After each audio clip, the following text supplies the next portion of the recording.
Support Laneside. Get something cool. Good evening, everyone, and welcome to the Drill Room. As always, I am the Bearded Beast, a little covered up incognito tonight, and we are going to be doing our very first watch-along. See my gigantic headphones in there. It's cold in the mall, in my my mall location where my store is, where my shop is.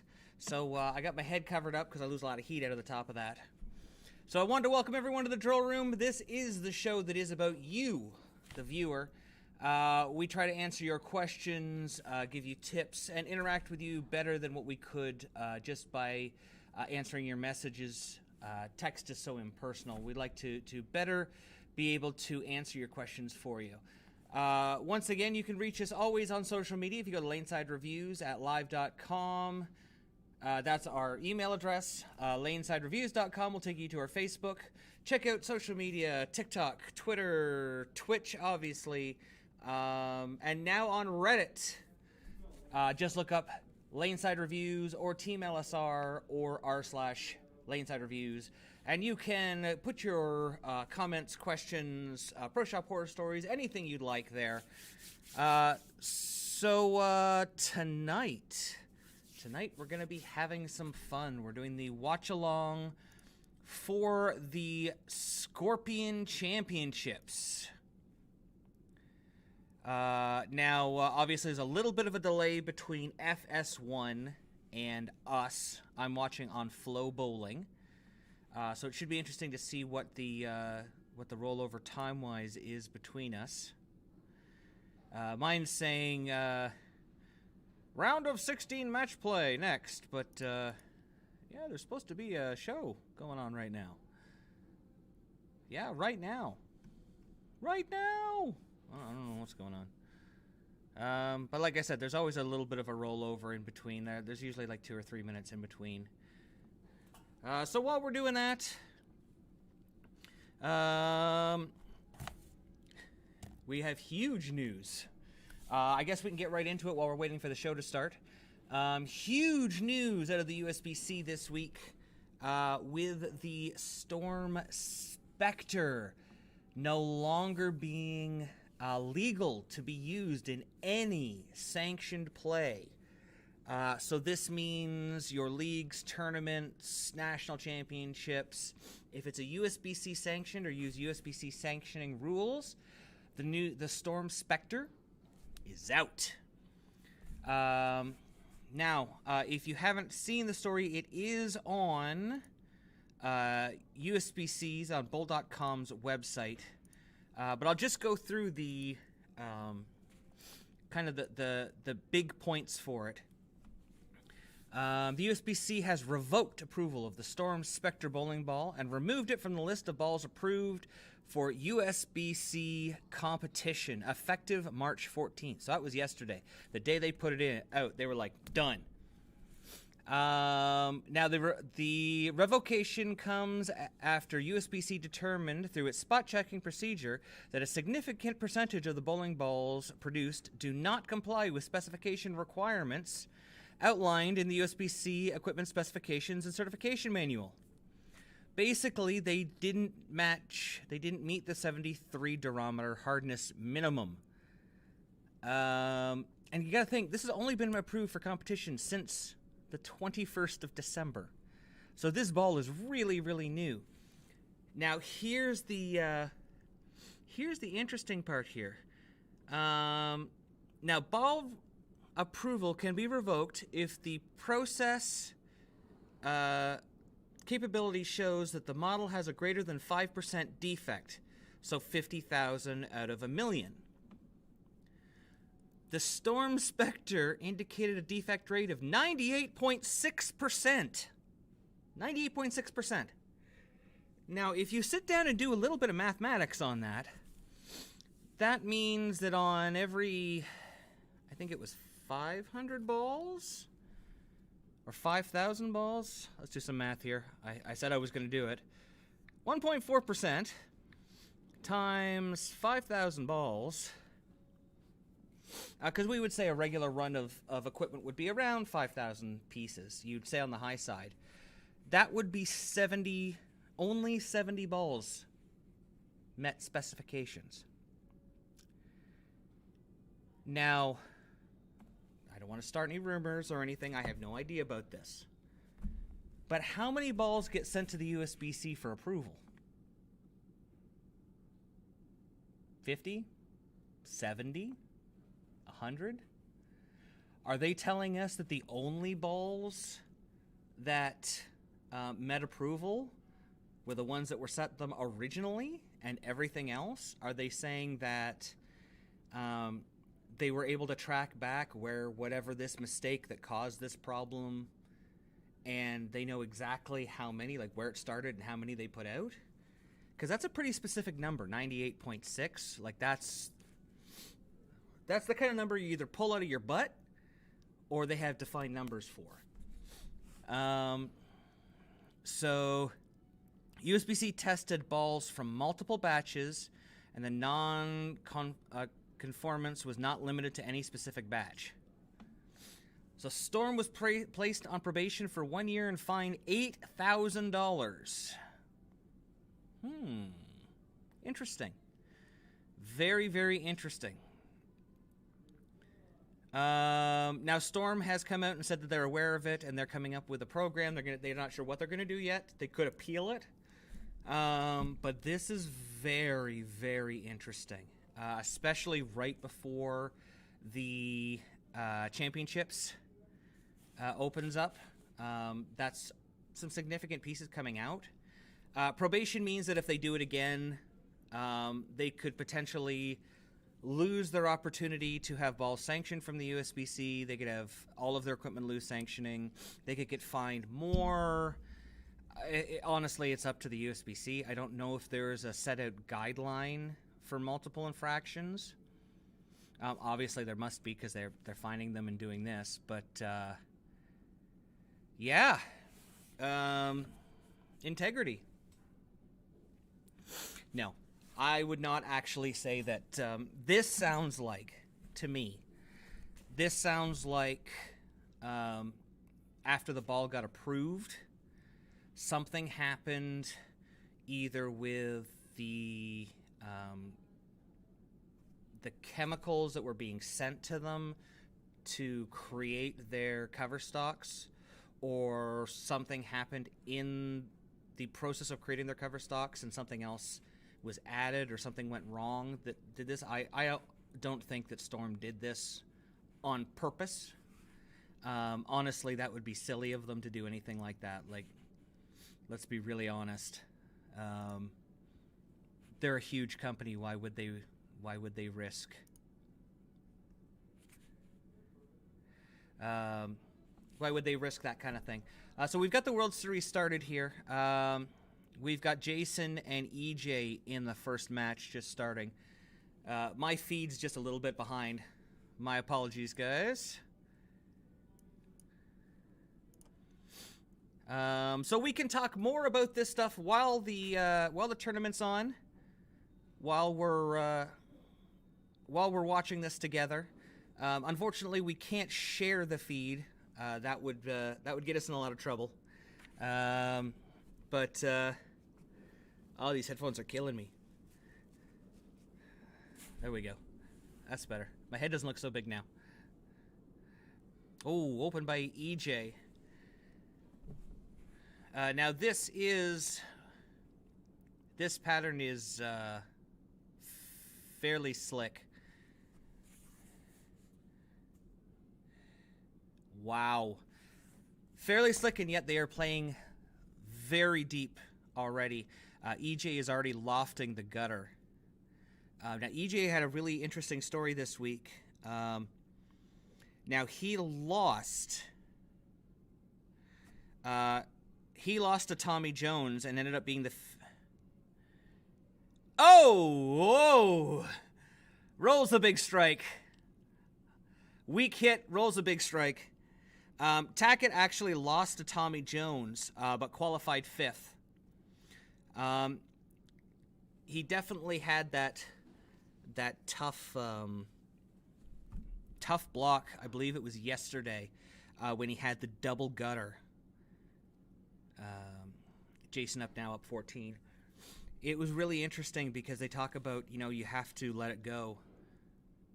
On a pattern like that, EJ had 8 gutters over the week going into it, and he had, I think, 7 of them on that pattern.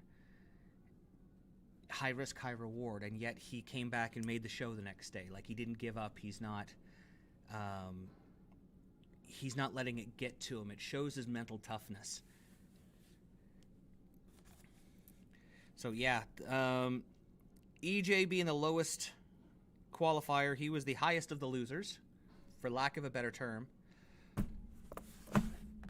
And Belmo with the open frame. Okay. Nobody wants to win this match. So Scorpion pattern, we're looking at 42 feet. They're relatively slick, but there's a it looks fairly flat down lane once it gets to the break point. So there's a lot of free friction there. We know where that defined friction point is. And they're able to move inside, project the ball down lane through it, and get the maximum. Well, EJ is going for the maximum entry angle to try to get the widest pocket. Jason's playing it a little bit closer. Now, Jason beat Kyle Troop and then Chris Vi, who had beaten Chris Prather. And it doesn't look like anybody's really comfortable. I don't want to say nobody can hit the broadside of a barn, but it looks like they're struggling with this pattern. And it's interesting because EJ had said something about this lane plays differently. And you can definitely see that they're both having that issue, that they're really playing quite differently. Now, we don't know if this is topography or if this is what's developed through lane time, like going in through practice as they've broken them down.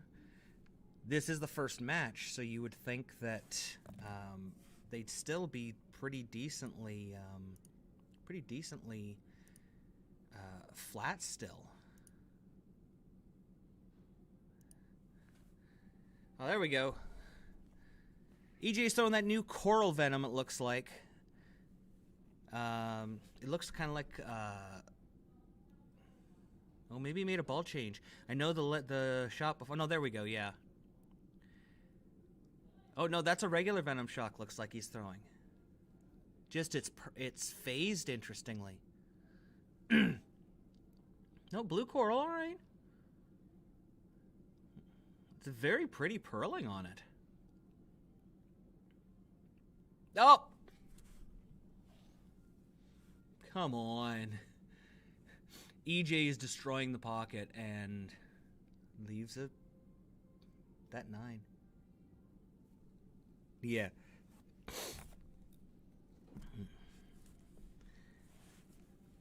So any of you... Yeah, it sucks. Did any of you get to see the show last night? Kyle Sherman winning his first full title. Now he's got 1.5 titles. It was really great to see him win last night. Very interesting bowling. A lot of roll-offs. Even though the pattern is generally high scoring, it seemed like the guys struggled lots. Oh my God. That's a poop-eating grin right there. As Belmo folds the rack forward. Dead Polymer, RIP Spectre, only had yours for maybe 10 games. Oh, I'm sorry, dude. That's awful. Well, hopefully, I'm pretty sure Storm is going to take care of everybody who had one. It does look phased. It really does. The coral venom looks phased. It's really neat. It's really nice looking cover stock. But as I was saying last night, it seemed like the guys were definitely struggling on the championship pair. The scoring pace was much higher in the tournament than the championship pair. And seeing these guys tonight and listening to them, yeah, they're trying to figure it out. They don't understand why they're playing like this.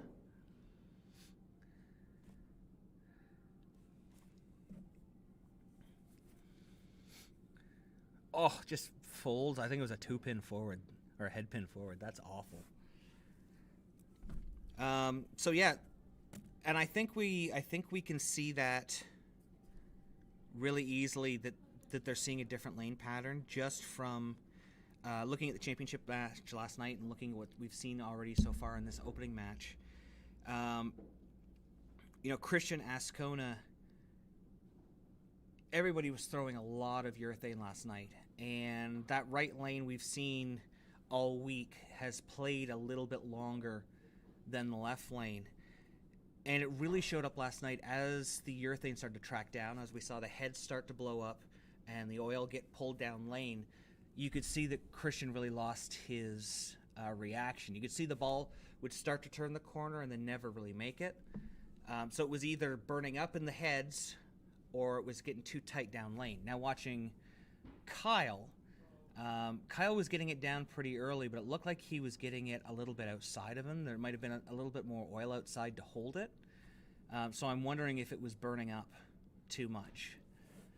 Either way, I mean, he had the left lane perfectly, but just couldn't get it to corner. Just couldn't get it. And he was in a tough spot because we'd seen Kyle try to throw a reactive ball, and we watched how it overreacted as it got down lane. They certainly hadn't blended out in a way that they could move into something stronger and kind of wheel the lane, and it forced everyone to stay in urethane much, much longer. So it'll be interesting to see what happens tonight. We've already seen EJ and Belmo have trouble on that right lane getting the ball to really finish well to the head pin. Like it somewhat gets there, but it's so late it's getting behind the head pin. I hate commercials. Excited for the Shark Championship. My guy D-Tang right there in the bracket. Yeah, heck yeah. That's going to be a good one tomorrow.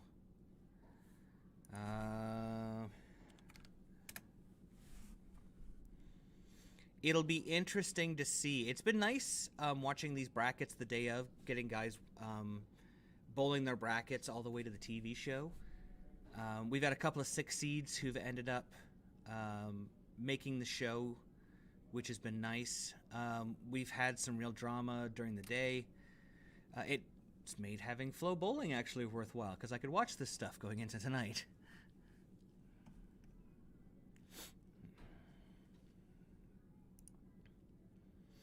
And now there's what? There was a bear on the TV, and then a woman jumped backwards out of a gate and then went flying into Mario Lopez. I don't know what's going on, but this is some trippy stuff.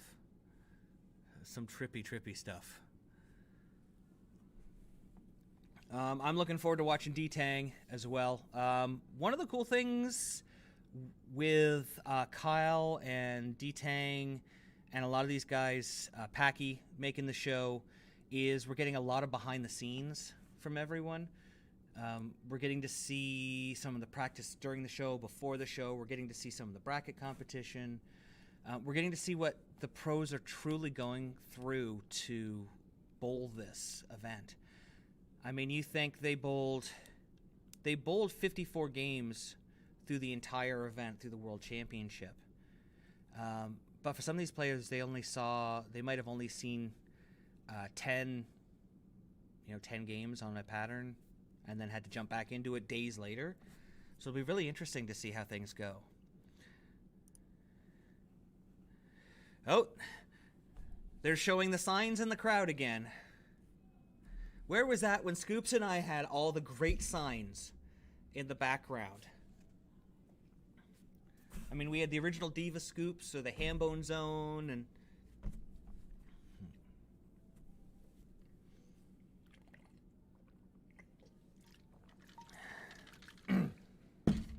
oh yeah, we had the Goat Farmers of America, GOAT for Walter Ray. I miss that. I hope that they go back to Thunder Bowl again. I don't know if they will. It was such a it was a good and yet bad place for events. I love watching D-Tang's YouTube videos because he's so apologetically honest. Oh yeah, absolutely. If he sucks, he says he sucks.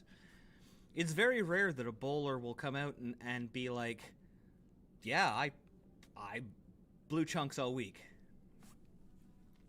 Oh. If you're watching, they're showing how EJ creates the power in his game, showing how his elbow gets bent and how the whole thing uncoils together. There's that right lane again. 2-8-10s. And that's it. Randy just said he went identical. He hit the exact same boards where he struck, and he 2-8-10s on it. Oh, no, sorry, this is the left lane. Good heavens.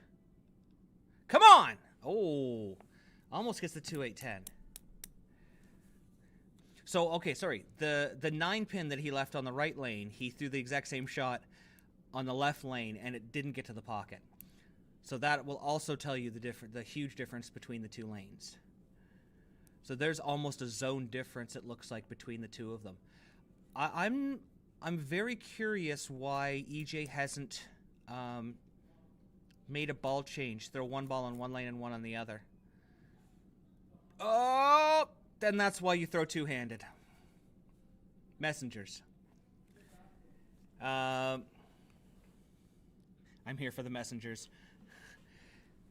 I'm very surprised he hasn't made a change. Belmo he got a late hit messenger on that lane. So, I mean, it wasn't a great hit. He got the ball to the pocket, but it was still really behind the head pin. It went in front of the 2-pin and then came back and got the 10. So he himself knows that's not a good hit, even though he struck. So now he's moved to the left lane. And he's made a change on the left lane. So he's much more flush. He made, looks like a 2-1 zone change, a 2-1 move on the left lane compared to the right lane.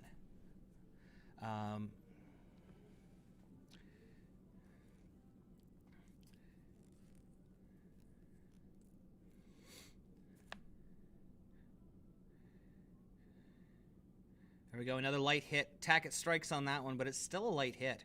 I'm not really a fan of what I'm seeing in his ball reaction here, I gotta be honest. On that, I mean, he went 9-pin on that lane, and then this one barely gets back to the pocket again. This is another really late hit. They need a Pink Widow. Yep.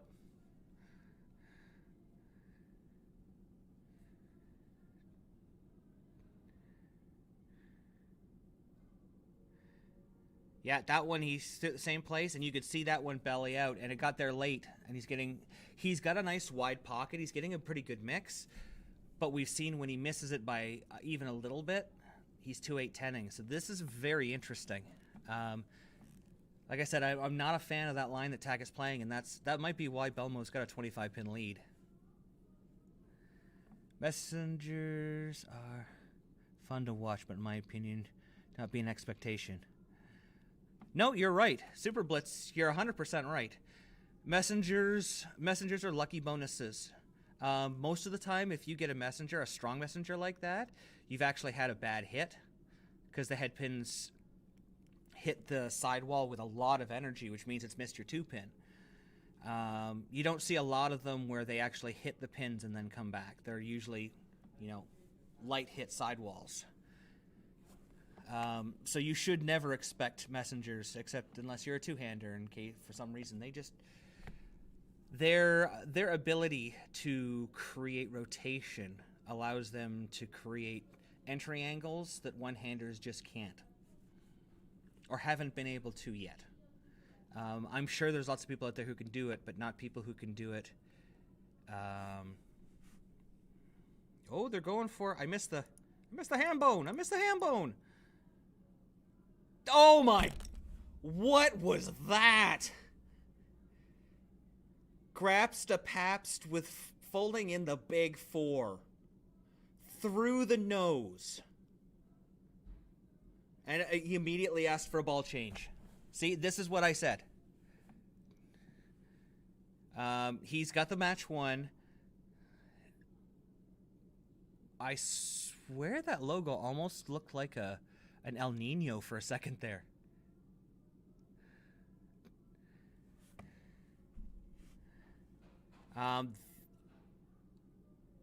I liked that ball much better. He made a 6-board left move, same zone down lane. I liked the way it went through the pins a lot better. Look at that short hook zone. It exited the deck much better than what he threw the last one. There's Tacky. You can see that ball deflect. It went right out over the 9 pins. So what can you do, right? What can you do? I didn't like his ball reaction. I think it's a UFO alert. Yeah, that's what it's in his hand. But Belmo made the move to the UFO alert. So many standing 10s by power players. Get so many messengers to take him out. Yeah, absolutely. Yeah. If you watch a lot of two-handers, and I'm talking house two-handers, a lot of them have extreme, like 80 to 90 degree rotation. So they can create 8 degrees of entry angle and get the pins to do silly things. If your ball hits the pocket flush, you shouldn't get a messenger. Your head pin shouldn't come off like a rocket messenger. It can get knocked back on, but you shouldn't really see a rocket messenger off of a flush hit. Ooh, TJ's up next. Thomas Jones. Who would call him Thomas Jones? Rob Stone. Come on. So there we go. We've got Belmo over EJ Tackett pretty convincingly there. And he's going against Tommy Jones. Now, Tommy's route, he went through Jesper and the Urethane Express and was actually beat EJ Tackett in the brackets. So we've got 2 people who've beat EJ now facing off. So this should be pretty good. Tommy has had, I would say the last 2 years, Tommy's had a bit of a career resurgence. You think Belmo was off the tour and Brunswick took over Ebonite, and Tommy, right around then, Tommy went into the Hall of Fame and threw his 300, and he's just seemed to be rolling and rolling and rolling. It's really good to see. Tommy, kind of soft-spoken, but a super nice guy.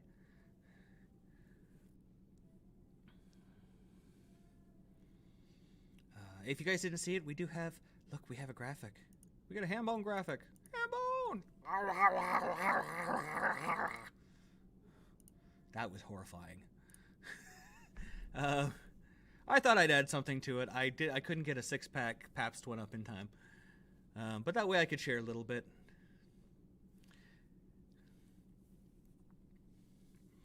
And then later we've got Packy Hanrahan coming up, and Anthony Simonson. Boy, this is a really stacked show. Good Lord. Like, you've got Belmo, Simo, Tackett, Jones.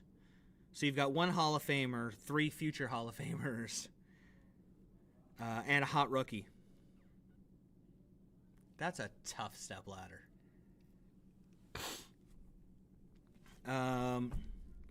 I would love to see Tommy Jones win it. I'd like to see Packy win it. I think that what the House and Brad and Kyle and D-Tang, all those guys are doing a ton for the tour right now.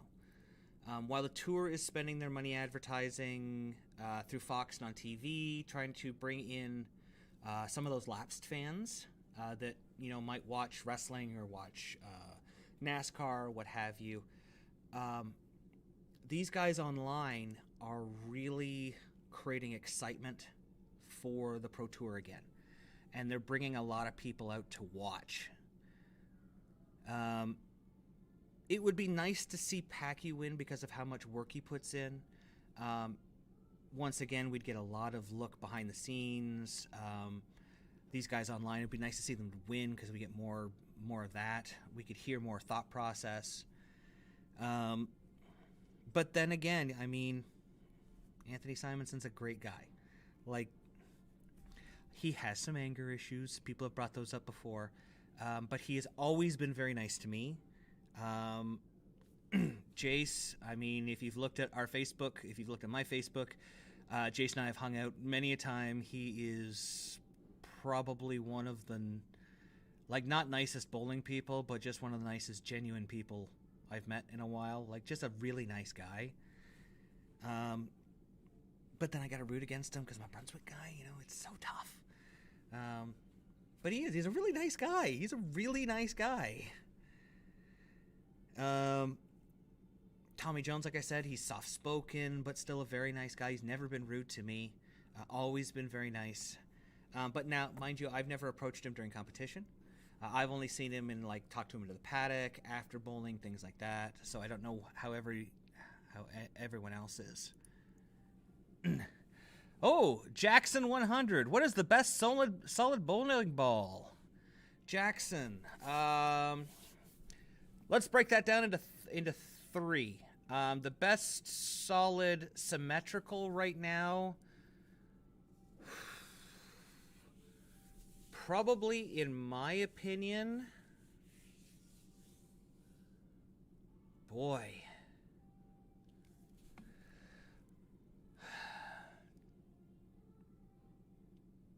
Right now, probably the best solid symmetrical that I've thrown is the Power Torque.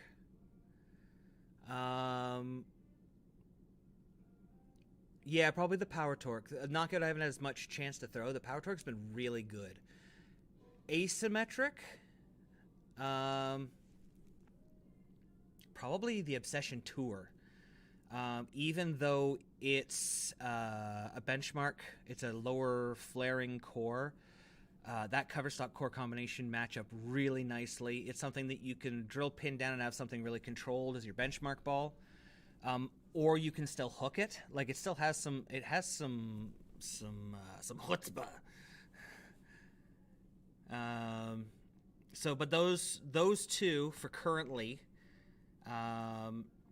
I know my Storm players from my national team, they all would probably tell me that the Phase 2 is one of the best solid balls out there, but it's a little older. And then all-time best solid bowling ball, I'm going to go with the Sapphire Zone, not because it was really good, but because I loved that ball. And I can have any opinion I want. Sorry I missed your question right away, but thank you for the question. Any more, just throw them out there. So it looks like TJ's just warming up.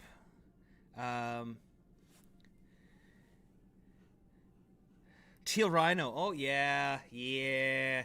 If you want a real answer from the Hooded Beast, yeah, that Teal Rhino Pro, like the original black rhino that everyone thinks was a solid was actually a pearl. There is a black rhino, but the one that everyone loves was actually a pearl. The Teal Rhino Pro was probably the biggest one. So yeah, Scoops, you're probably right. If you ask enough people, they'll probably say that Teal Rhino Pro was the best all-time solid.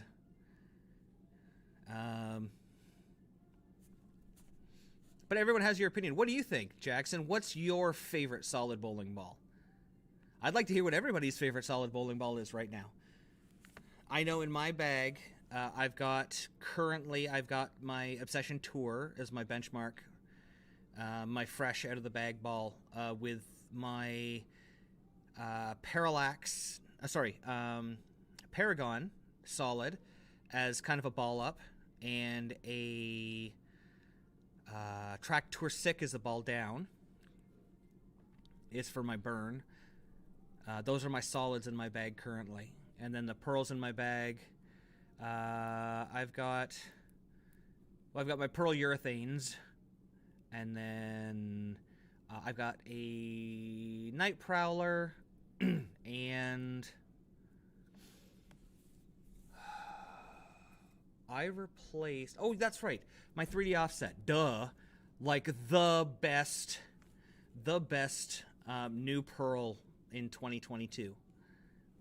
The burner. I've heard a lot of good things about the burner. I've seen a lot of the 900 Global and the Storms guys that I've talked to. They have said that a lot of the times that ball has bailed them out of a lot of problems. It's just been a ball that they can go to and kind of just lean on. Favorite solid of all time, Roto Grip Pluto. Oh, I gotta look that up. I don't remember that one. Roto Grip Pluto. Oh, that's pretty.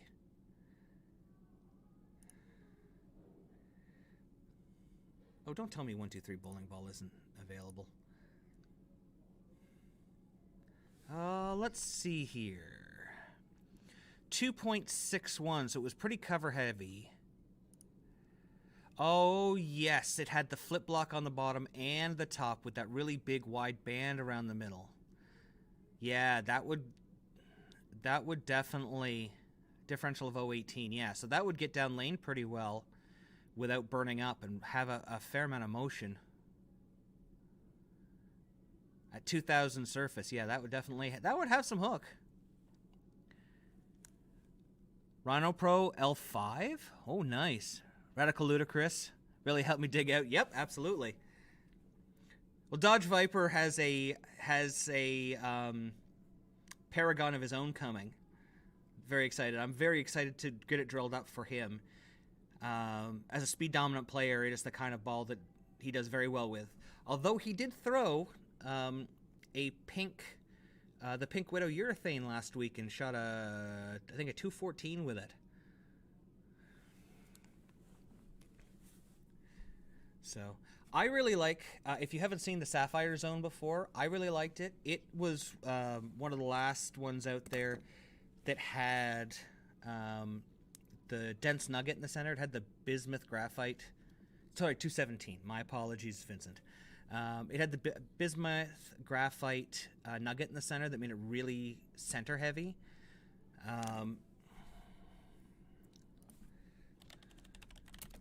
Sapphire Zone. Let me see. I think it was.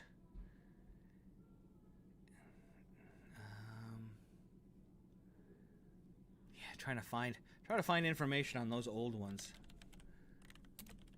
Sapphire Zone bowling ball. Come on, please load up. Darn you!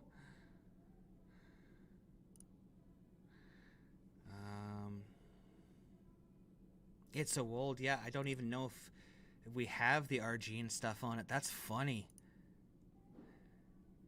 But I like the solid, not the pearl. Everybody always talks about the Sapphire Zone pearl, but the solid was the bomb for me. Like, I loved that ball. Came out in 1995. Good year. Power Coil 17 reactive cover stock. It was remade as the Parker Bone, the third MVP zone.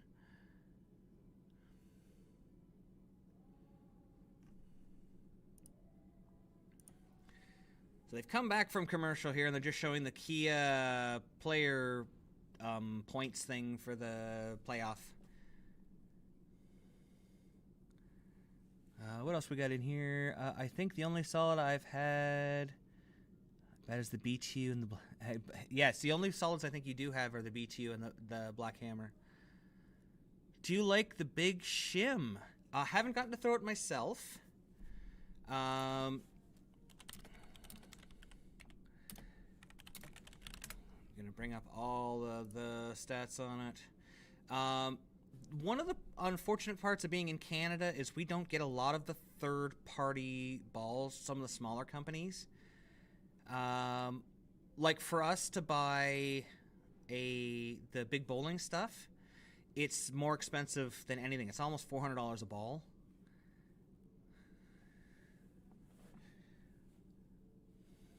Want to throw they out? Yep. Now the big shim's a 246040. That's oh yeah, that core shape. That's their benchmark. I have seen it thrown a lot. I know it's a good ball. Ooh. When Belmo's saying, oh boy, and he just let the ball go, that's a worry. Almost missed a 7-pin there. He made a move, looks like on the left lane to... he got rid of the UFO, which surprises me, and went to a Hustle Hybrid. Very odd, because the look that he had with the UFO was was amazing. Bullimon, gotta throw them all. Heck yeah. Yeah. You know, I have to say I've been lucky over the last decade or so. Myself, Scoops, Old Guy Wayne, the Big Hurt, Cameron Hurtubise, One Eye Jimmy. We've been lucky enough to throw probably 1,000 bowling balls. We've been very lucky. It looks like Tommy's throwing the best-selling ball of 2021, the Black Widow Ghost, on the right lane. I say that because it looks like it was white at one time, and it's got a big blue helix band around it. That ball is so pretty. Okay. Small defunct company, Monster Bowling. 900 Global made them. And they were bought Monster. I remember them! I remember I met the guy who was running the company at Nationals a couple of years ago. Just after I think the Loch Ness had come out. And he was telling me that a whole bunch of new stuff was going to be coming. And they were going to send me some stuff, and then they just disappeared.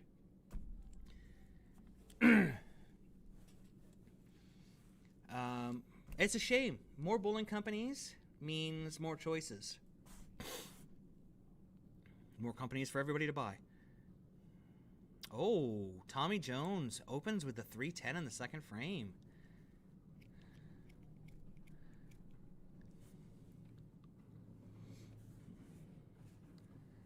So, uh-oh.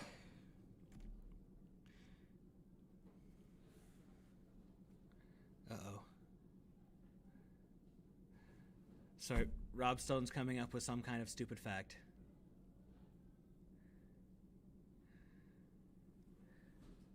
Ooh. Good shot by Belmo. Anyway, I don't know if you guys noticed. I would hope you have before. Tommy's bowlers to win Rookie of the Year and Play of the Year. Oh, that's interesting.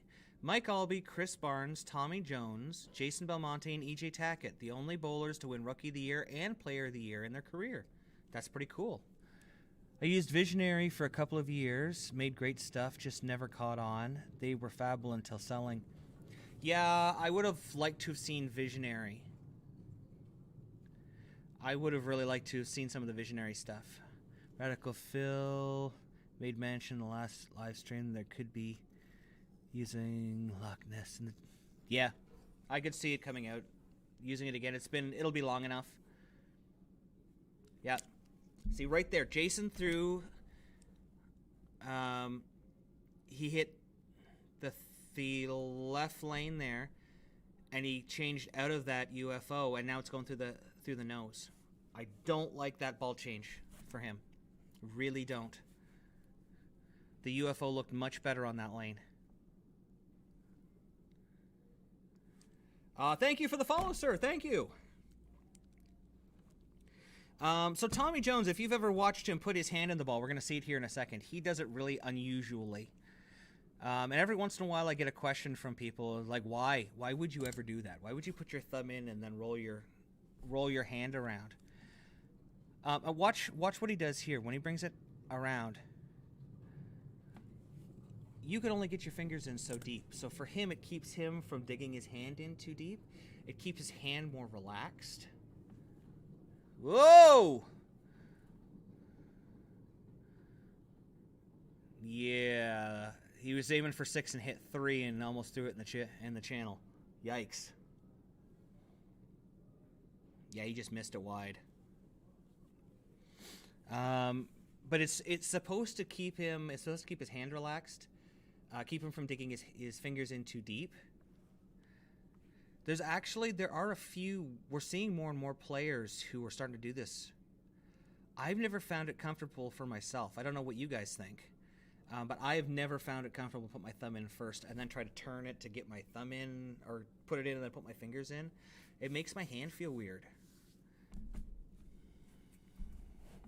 The hardest part for both companies certainly getting them into the pro shops. Absolutely.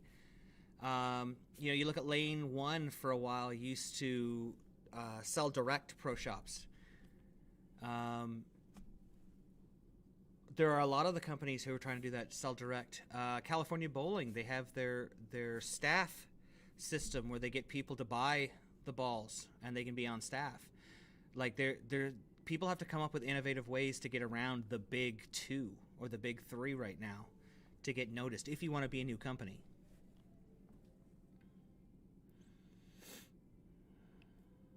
Wow. Yeah, you can see that they're struggling to get the ball to shape the way that they want. Tommy, you can see him, he's sitting there trying to get it. He's doing this. How to, get it down and then in. So on that lane, Belmo's throwing the hustle. I think it's the hybrid on that one. Looks like it. I really don't like him throwing that ball on the other one. The UFO looked much better. So how do you guys feel about the Spectre getting banned from being used? Swag is now certified. Yes, that's cool. I think it's great that they are finally certified. That will help them a lot, especially if Lavery Sparks makes a TV show. I think the banning is good. I think if the ball doesn't meet requirements, then it shouldn't be out there. Jason with a strike making me look bad because he flushed that one, but he did make a move on that as well. When 98.6% of your balls fail, and if you want to think about that math-wise, on 5,000 balls, that's 70 balls that passed. Obviously, something bad happened, and just like they did something with the purple hammer when they could identify where there was an issue. They making them rectify it. For the purple hammer, EBI is not around anymore, so Brunswick's offering. Yeah, he's having a.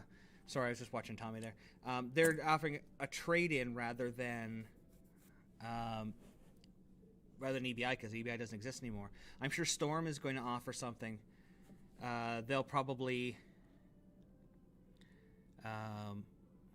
Good spare.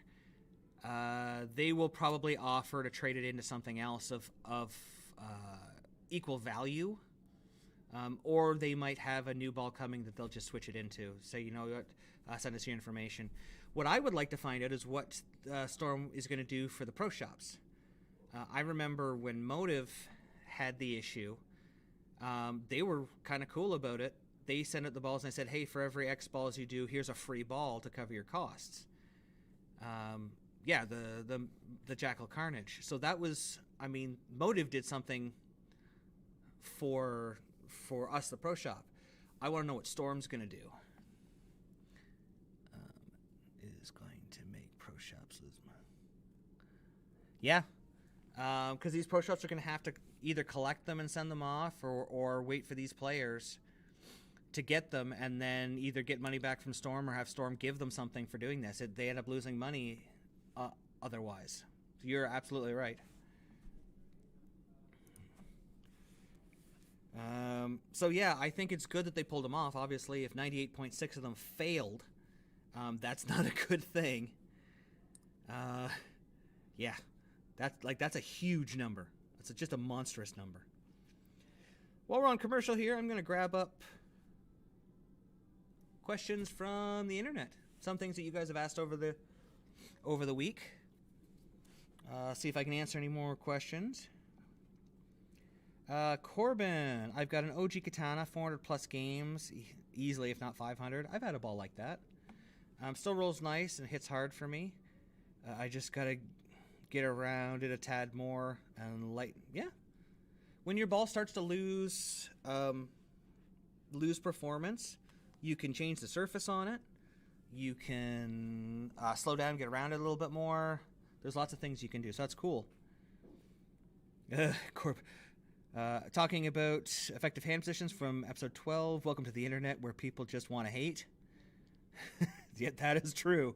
There's a lot of hate out there, but you know what? There's also a lot of love out there. You guys have given a lot of love, so I think it bothers you one bit. But remember, opinions are like assholes. Everyone has one, and they all stink. Yep. My dad once told me something that I really took to heart. He said there are two kinds of people in the world: the people who you respect and whose opinions you respect. And then there are everybody else. And everybody is entitled to their opinion, but the opinion of those who you don't respect, you can just, hey, thank you very much, and when out you're out the other. You don't give it a second thought. Only worry about the opinions of those who matter. What is it? What is the opinion of sheep to a lion? Something of that. Illmatic. Took me a few days to watch because it's filled with a ton of good info. Cheat sheet's great. They're going in my bag. It folds up really nice. It's actually wallet sized if you want to throw it in there. I keep mine in my bag. It's a really good thing to keep with you.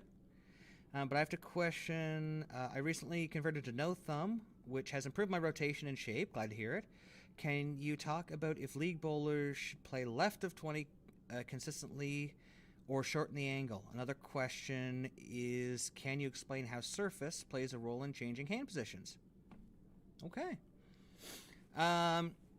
So everybody's heard the old saying, straighter is greater, right? Very few times does anybody really give it a good explanation. One of the reasons that they want that you should start straighter, one, you want to keep the ball in the pocket longer. You want to keep the friction to your right and the oil to your left. So you have hold to the inside and hook to the outside. What often happens in a house shot is if you have a lot of side rotation, you're forced inside early. You've got to get that ball into the oil longer so we can get to that friction and not overhook. So you're forced to play deeper inside. As that happens, if you start too early, you start to burn up that spot. You've got nowhere to go. You already get so deep, then you're loft in the gutters, blah, blah, blah. If you can start off with a weaker ball or a weaker hand position and play a little straighter, you can keep that friction in front of you, and rather than having to make, being inside and then having to loft the gutters, you can just inch in off of the friction that you're creating or revealing. Now, surface plays a lot. It plays a lot into where the ball is going to rev up, where it's going to start hooking on the lane. Hand positions can do the exact same thing. Depending on the hand position you're using, you're changing where the ball is going to roll, how quickly it's going to spin up. So you can use them in conjunction with each other to magnify the motion that you're looking for. Say you have no defined friction point, so you're using a stronger hand position. You're probably going to want more surface as well because you want the ball to pick up earlier. You're going to want the ball to roll so that it can get through the pins better, because we know if a ball doesn't get into a good roll, at least 5 pins before the 5 feet before the head pin, it's going to hydroplane through the pins and you're going to get a lot of deflection.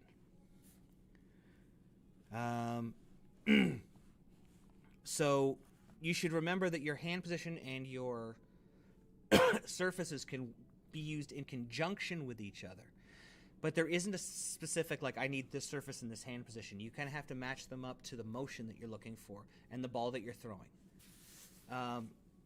You know, Tommy's got the black-white ghost in his hand right now.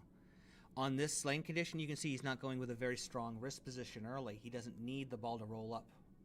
He's got lots of hook down lane. His surface also reflects that he doesn't want the ball to roll up too early. It's got some shine to it. So they're using those in conjunction to dial in your ball reaction, but you don't necessarily have to use one. I've thrown a ball with 500 grit with a extended wrist because I needed the ball to get down lane, but I didn't want it to hook.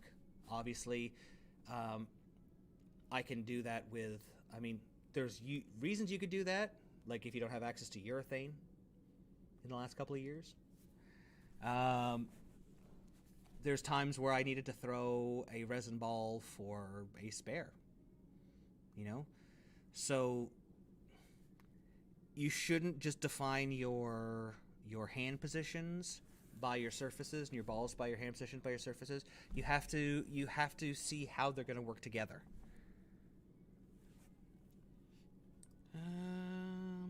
See what else we have here. Mike, this channel is awesome. I'm 52 and just started bowling, and it gives me great information. Love Speed Dominant Wayne. Thank you very much. Thank you for watching. Really appreciate it, Mike. I hope you enjoy all of the shows. We try to give out as much information as we can. You folks help Robert on the GB4. You folks helped me out by reviewing the Medusa. I'm a senior, what I categorize myself as a match player. Speed versus Rebs. Got to bowl, got that ball and really liked it. I'm glad. Now he's interested in the GB4. Sweet. It's a good ball. It's got a surprising amount of hook down lane for a ball that... It's a ball that hooks a lot without hooking a lot. Board-wise, it's not going to hook 40 boards, but it's very fast response down lane. So when it hooks, it's very, very sharp. Jason looks pretty locked in, which is scary for everybody else on the show. He has been just striking like a madman while I've been answering questions. My apologies. Ernest, for the drill room number 13. Where are the layouts for the Bigfoot and Speed? Both of those we did as our ball up, which is 55 by 5 by 35. I think we did the Bigfoot by 4.5. Oh, sorry, we did the Bigfoot differently. Oh, Jason just 2810'd. Oh. That's right. Sorry, the Bigfoot that we laid out during that show, when I ended up looking at it, I just thought it was going to be a little bit too twitchy down lane. So I did change the layout a little bit. I went back to the 5-inch pin with a 30-degree valve, I think. I'll have to check in my bag. It's over there. Jason trying to convert the 2810. Oh, he missed the 2, just took the 8. Lost count. And the Speed we did just as our straight 55 by 5 by 35. Thank you for watching.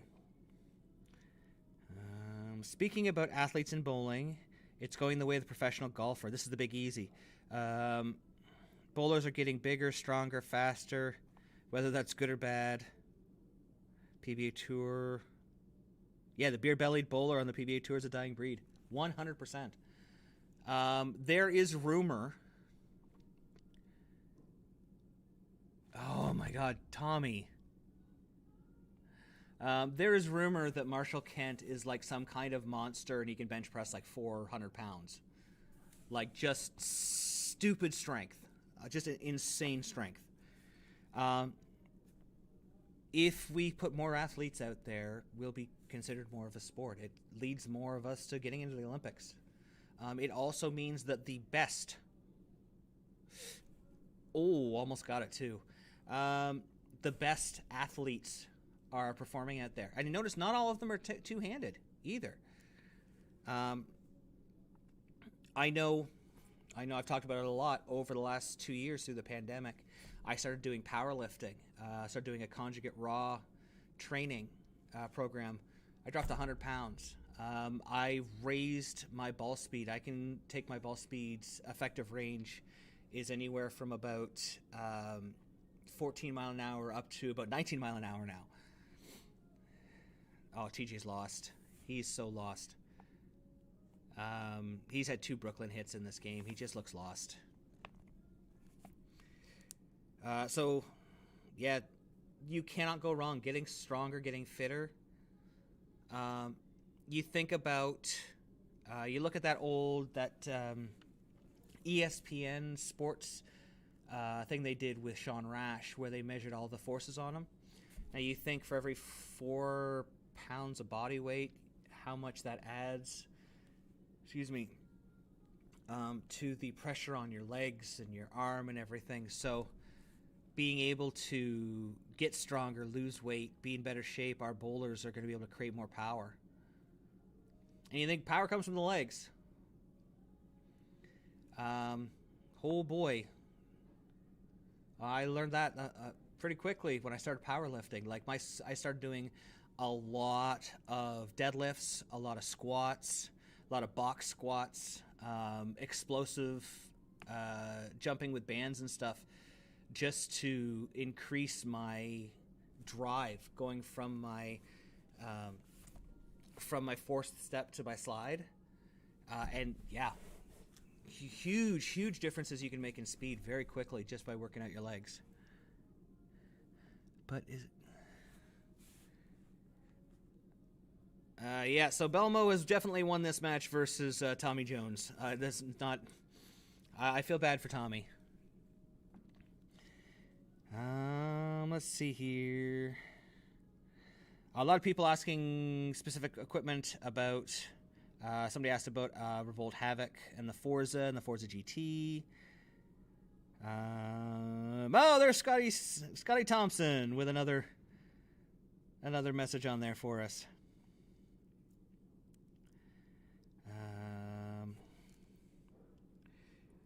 Let's see, what other questions do we have here? As they're just Belmo's moved in, and it looks like he grabbed that UFO alert again and made that big jump that he did the last time, at the end of the last game. I'm wondering maybe if he's keeping it there as an emergency, just in case they if they get wackier down lane again. Because, I mean, there's been some really bad splits. I'm wondering if he's keeping that in his back pocket. I had quite a few questions this week. A lot of people asking for the email for the cheat sheet.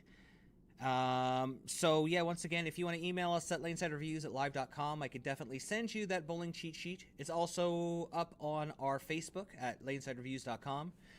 I'm also going to post right now. I'm going to post the Arsenal sheet, our little Arsenal, whatchamacallit. Oh, my brain stopped working. Our Arsenal cheat sheet for our rev dominant, speed dominant match players, giving you ideas of layouts and equipment types, what you should be looking for each kind. Why don't we post that right now? Boop. Next, and this is our Arsenal building, Arsenal construction cheat, not chest sheet, cheat sheet.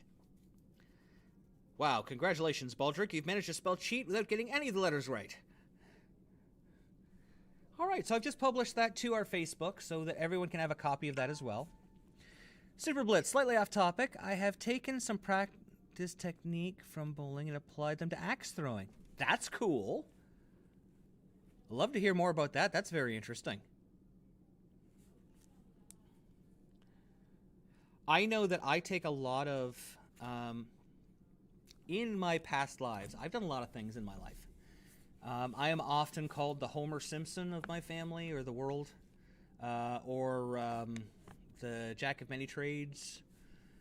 I think I'm a nuclear power plant away from being a full Homer Simpson, that and an astronaut. And And as we do things in our lives, everything leads to something else. We can take the things that we learn from different jobs and apply them in different places. A long time ago, I worked in the fitness industry. I don't know if you've ever heard of a magazine called Muscle Mag International.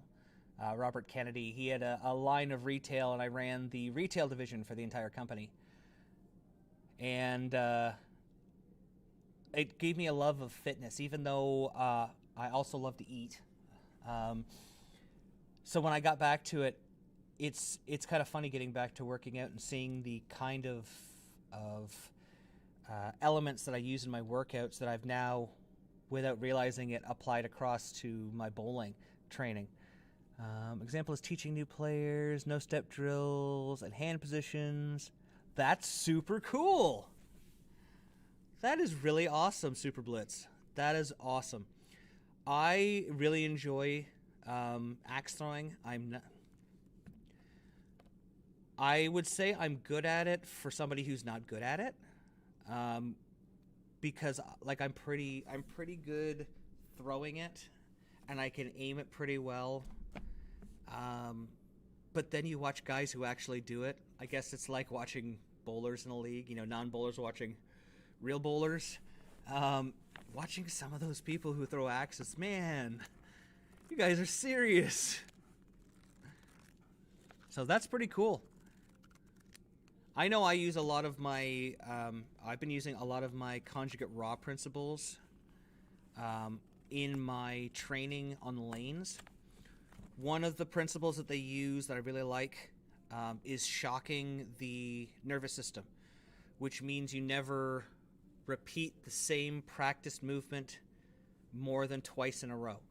So say I'm going to work on spares today, I can work on spares tomorrow, and then I'm not allowed to work on spares for a while. I can do other things that help me work on my spares, but I can't physically work on it. So like I'll go in, today I'm going to work on launch angle. Tomorrow I'm going to work on shooting right side spares. The next day I might work on left side spares. The next day I might come in and work on speed control. Then I'll come back again and do launch angles. Well, launch angles helps you shoot spares. Shooting spares, you're using a lot of different launch angles. So they work together, but you're not training the exact same thing, so your nervous system doesn't get used to doing the same thing over and over and get you into an automatic mode.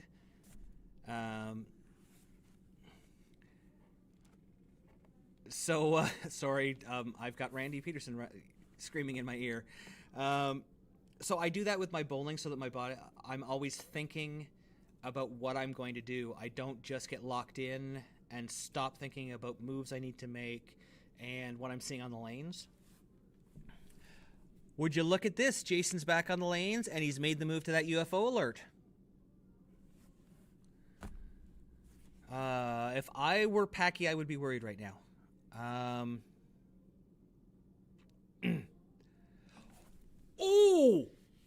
Oh, never mind.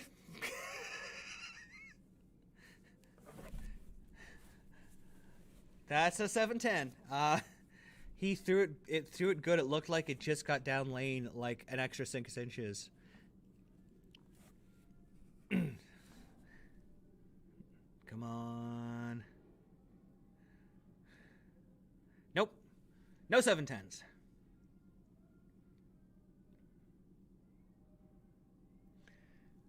All right, let's go, Packy. So what's 8? What did I say about solids? Packy's got that power torque in his hand. I find I haven't gotten to throw the knockout as much as I've thrown the power torque. I find that the knockout has a little bit more motion down lane. It's a little sharper. So I like his idea here, throwing the power torque, giving himself something that's going to be smoother. What applies to both? Getting your feet in the right place, having the right equipment in your hand. Yeah, absolutely.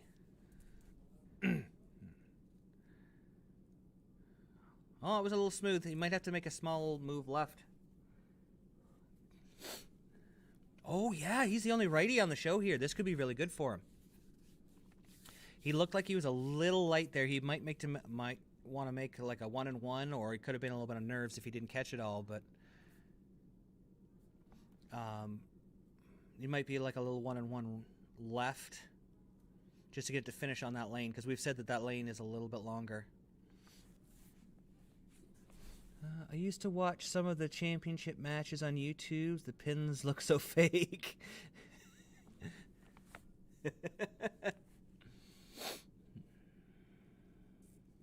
Always been curious about Belmo's grip. Do a lot of two-handers use conventional fingers? You know what?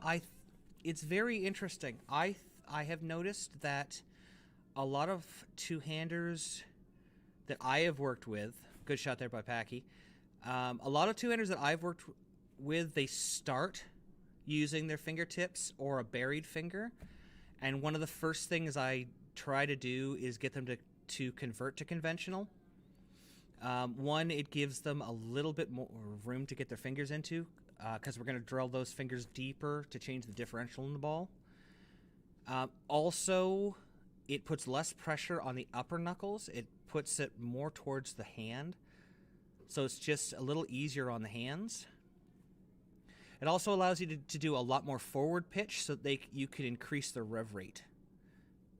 And you can do a lot more with the performance fit to change where their rotation is.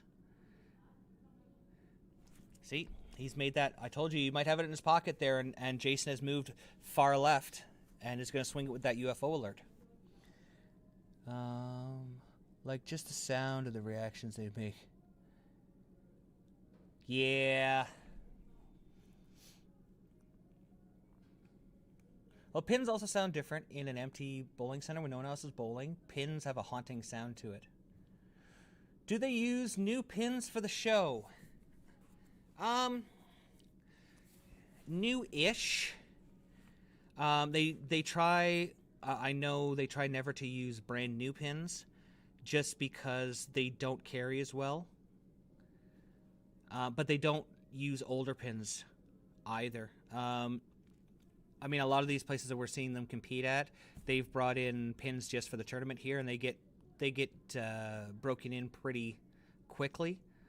They might have brought them out, say, in December for leagues to throw on, and then the pros are getting them. So they might be 6 months old. You can see they've got a fair amount of use on them. But after 54 games with all those pros, everything's going to get some use.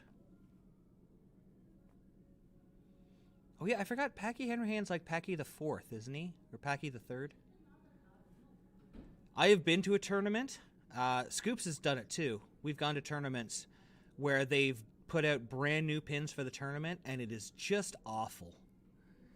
New pins haven't been broken in. They're heavy. They fall differently. They just... Oh, thank you. I'm glad you like the new sound. They're just awful. New pins are awful. Yeah, I can remember throwing on a fresh rack and flushing the pocket and leaving a 7-9 right-handed. Like, they're just awful. Ooh. So Packy, it looks like Packy's struggling on that right lane. That right lane's being long for him as well. He just bucketed on the right lane. Is it right? No, I'm screwed up. I keep looking back and forth. So the left lane for him, he bucketed on. Very interesting. Score right now, Hanrahan's -3. So Belmo is up 4th frame by 3 pins right now. Spare of the game! Sponsored by Guaranteed Rate. Oh my god.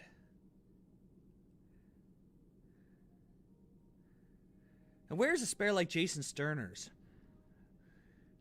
Like a 4, 7, 9, 10. I want to see another one of those spared. I noticed that too, like Rob. And more clear sitting at the computer. Yeah, I got I invested in a $300 microphone for the computer here. When we go on the when I'm out doing the other stuff, I'm on my lav microphone, so it's a little bit of a different sound. I wish I could have one this clear on my lav.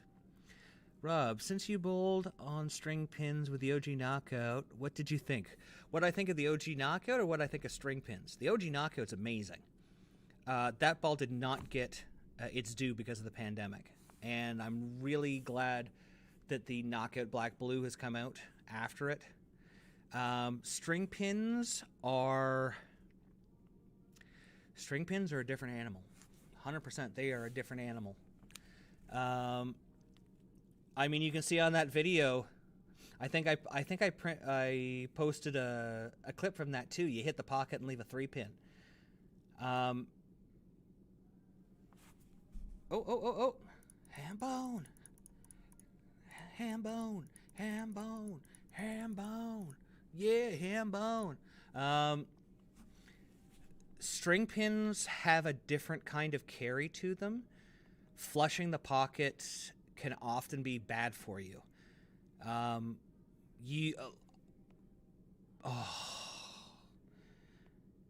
Pocket 6-8 for Hanrahan.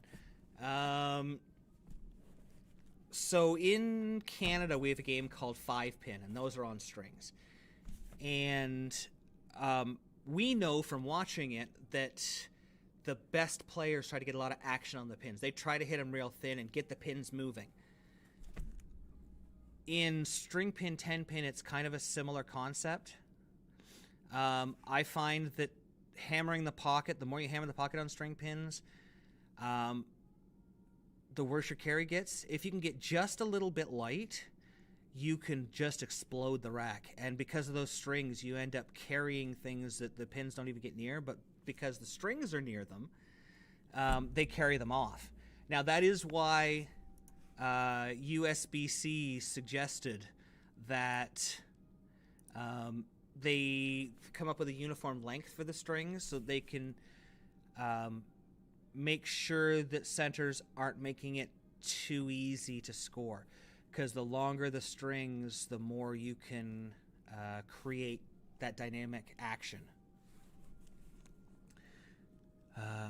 Them in 5-pin, they're the worst nightmare knotted shoelace. Yeah. Also, yeah, when they get knotted up, they're terrible. I've talked to many league bowlers and have stated hard pass and center converts. Yes, I've heard that a lot.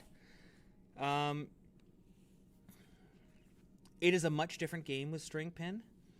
The difference for houses, though, for the bowling centers, the difference in the amount of room they need behind their lanes.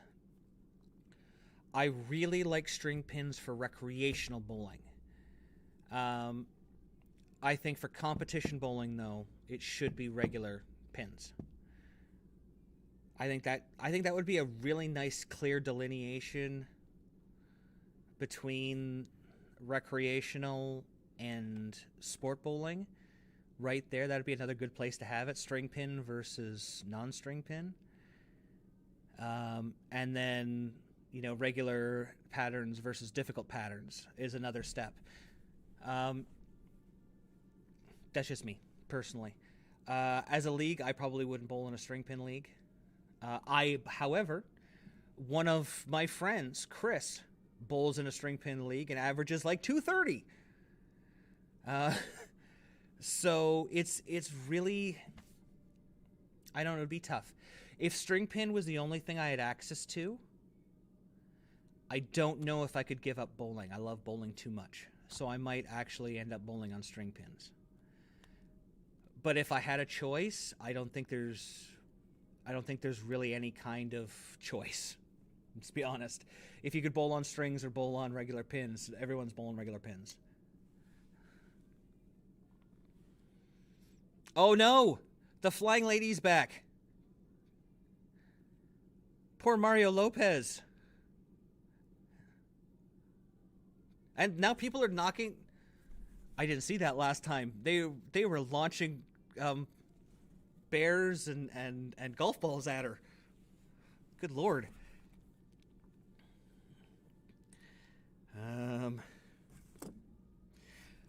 So we're into the Packy Hanrahan match.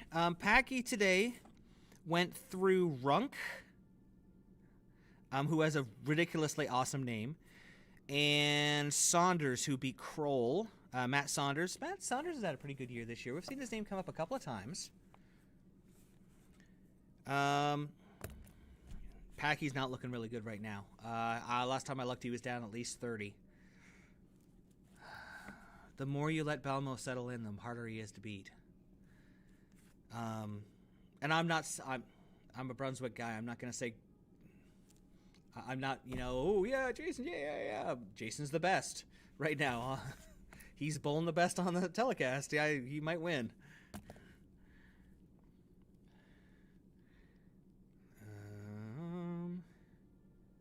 More messages here. Let's see. Oh, somebody asked, Trey asked why we don't review Storm and Roto balls. This is one we get a lot. We do. We just never get them. We are lucky enough to receive equipment from every other brand. However, back in 2014, Storm let us know that they don't believe in ball reviews, and didn't really want to do anything with us to do reviews. So that's one of the things that we use our Patreon tips from and revenue from Twitch and stuff. Now that we've got our new setup, our new cameras, that money is going to be going towards buying equipment so that we can review it.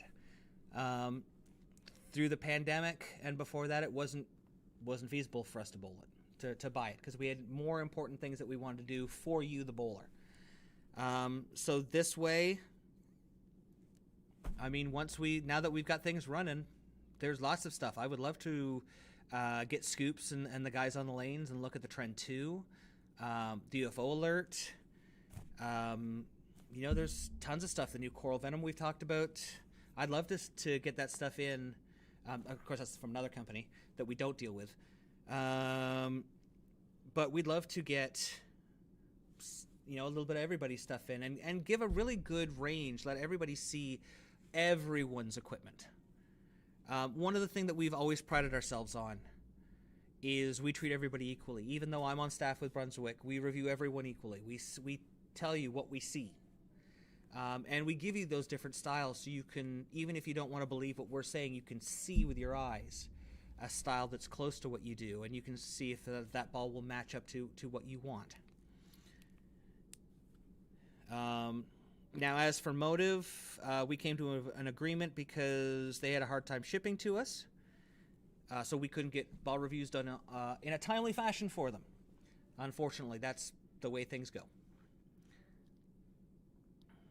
Belmo's up 46. We got a Yahtzee.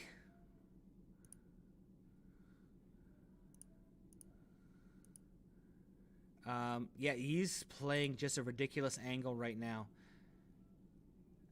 It looks like, I could be wrong, but it looks like he's around 6 to 7 degrees of entry angle with the UFO alert. He's now moved deep inside to around 26, playing it out to between 7 and 5 with a ton of side rotation. Yep, 5.2. It's 28 to 5.2. Yeah, I told you he had that in his back pocket. He just kept it there. And this match is almost over. I feel for Packy.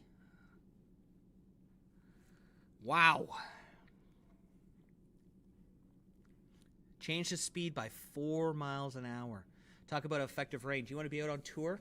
You want to learn how to be a good tour bowler, professional bowler, tournament bowler. We talk about being able to change hand positions. You got to learn how to change speeds. Speed control, especially on longer patterns, is a must. And you look at Belmo, even though he's a two-hander, he changed during the game 4 mile an hour from shot to shot. That is good skill base. Learn how to be able to do that. Because if you can make your ball, if you can slow your ball speed down and repeat everything, you can increase the amount of motion you're seeing out of your ball. You become rev dominant. Think about it. Oh, they've got pictures of Packy officiating his sister Mandy's wedding. That's awesome. Interesting fact, I am also an ordained minister. I am ordained in the World Church as well as the Church of the Dude. So if you're ever in the U.S. and you need somebody to preside over your marriage, I can do that for you.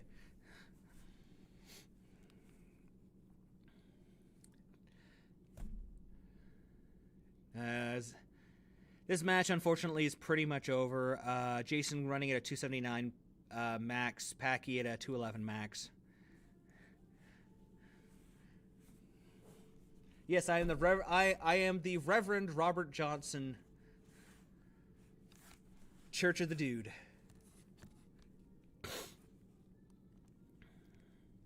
Because, you know, man, it's just like a thing. Oh, that ball rolled out over the 8, and he left a 9 pin.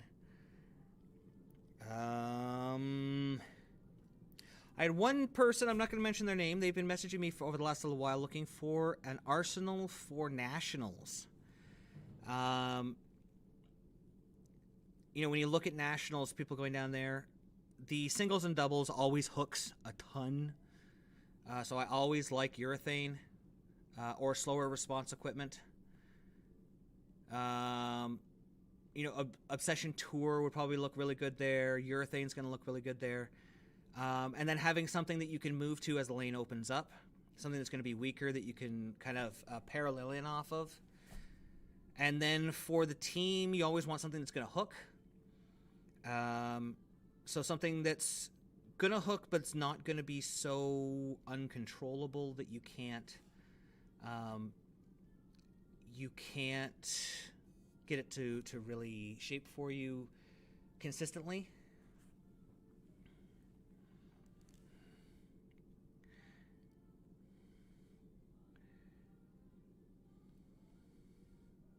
I'm sorry, I was just getting messages for the Arsenal construction sheet. So one of the things that I like with that Arsenal construction sheet, if you look at that, that's got some options on there specifically for this kind of tournament. If you look at it, there's 5 balls plus a spare ball, so 6 balls for that Arsenal with a fresh ball up, light hook, burn, urethane, and a spare. You could pretty much, in theory, you could switch out your fresh and your ball up depending on which day you're on to accommodate for the amount of hook you're going to see. So, I really like looking at it that way. So, some early urethane or some slow response stuff is going to be very important. Let's see, what do we got down here? Maybe I'm a little outlier and don't consider The Big Lebowski a bowling movie. It's a movie with a bowling scene. You are correct. However, we don't have a lot of movies that are bowling movies. So, I think it's just been adopted as a bowling movie. I know several bowling movies, but there are some that people never think of. Like, people think of The Dreamer. People think of The Big Lebowski, but nobody ever thinks of Michael J. Fox in Greed with Kirk Douglas. I think it was Kirk Douglas. And that movie was about bowling. It's about a bowler, and it begins and ends with bowling. Little known fact about that movie, Michael J. Fox actually bowls. Every scene that you see him throw, he actually bowled. He came in and worked with the guys at Brunswick, got some equipment drilled up, and actually threw all the shots. So there aren't a lot of bowling movies. Somebody has to do something about that. I had an idea for Netflix for a bowling show, but it's not as good as the one that Tom Smallwood's. Well, I can't say it's not as good because we haven't seen what they've done with it. But it's not as good as the concept of Tom Smallwood's, so hopefully that will be good. What bowling movies do we have? The Dreamer, Big Lebowski, Kingpin, King Ralph is considered a bowling movie because of the amount of bowling in it. League of Extraordinary Gentlemen, but it's more of a documentary. What other bowling movies are there? I know I'm missing a really important one here, and it's driving me nuts. So shout it out in the comments. Alley Cat Strike. Nice. Nice. It's Elf Bowling, the movie! Sadly, that is actually a thing. I just want you to know that. Elf Bowling, the video game, has the movie as well. Grease 2. Mystery Men, of course! With the bowler.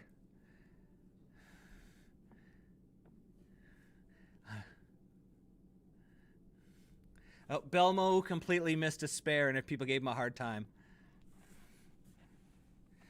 All right, so we got Simo versus Belmonte in the championship match.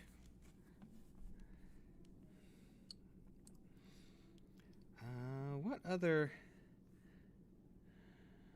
messages do we have in here? I get stuff all the time. But yeah, if you're looking for an arsenal for Nationals this year, absolutely. I would take a look at that Arsenal construction sheet. You know, think about your urethane's going to be very important.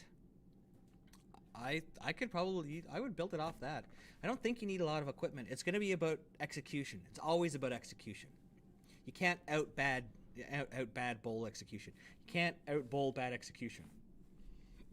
Equipment's not going to make a difference. You throw it bad, it's going to be bad. Oh God, what other?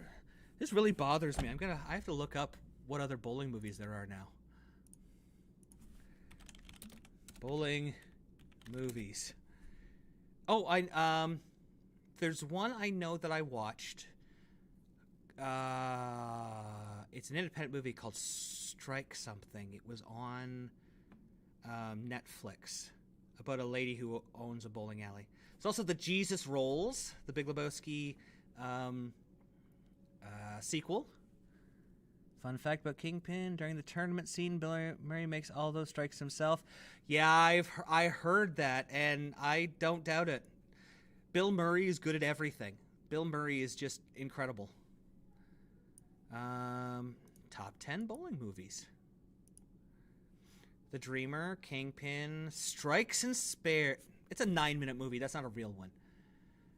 Big Lebowski, Sorority Babes in the Slime Ball Bowl-orama. Comedy horror from 1988. It takes place in a bowling center. That might be Alley Cat Strikes. Yep. Another horror one, Gutter Balls.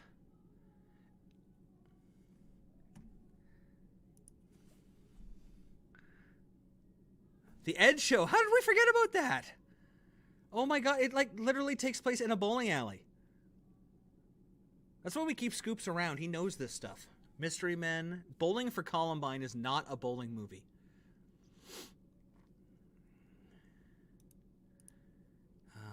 Rankers, best bowling movies.